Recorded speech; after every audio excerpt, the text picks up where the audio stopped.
Bakıda mağaza açılışında izdiham yaranı və müzakirəyə səbəb olub. Bu birinci dəfə deyil ki,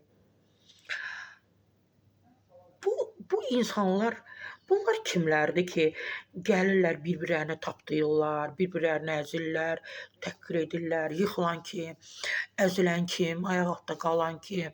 Ən çox da qadınlardır. Arada bir kişilərin də keçəlbaşı görünür o izdihamın arasından. Amma qadınlar, qız uşaqları, bizdə çox maraqlı ki, endirim olmur. Endirim deyil, sadəcə olaraq mağaza açılışı olub.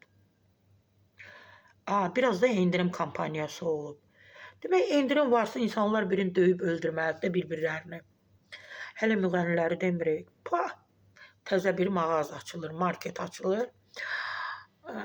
Oxuyurlar, arxaları yenə də kameraya oxuyurlar. Nə bilim nə.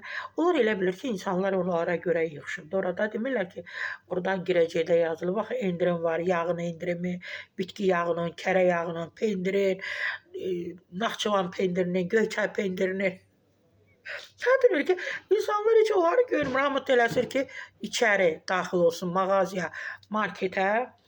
O müddətdə də bir-birlərini yaralayırlar, bir-birlərini söyürlər. O onun qızını, bu bunun oğlunu, onun ərini, o onun sevgilisini söyür, təhqir edir, nələr baş verir. İnsanlar, niyə görə siz belə bu qədər maraqlısınız ki, hansısa marketin açılışında belə orada olasınız, orada görünəsiniz, orada qarşıdurma yaradasınız. Endirim deyəndə ki, nə qədər endirim olacaq ki? Bir gün olmur ki, elə əgər endirimdəsə bir neçə gün bu endirim davam edəcək də, həmin gün getməyin, digər gün gedin orada alış-veriş edin də.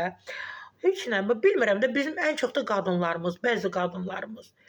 Görüntüləri görürəm, utanıram. Nə olub? Dünyanın axırıdır.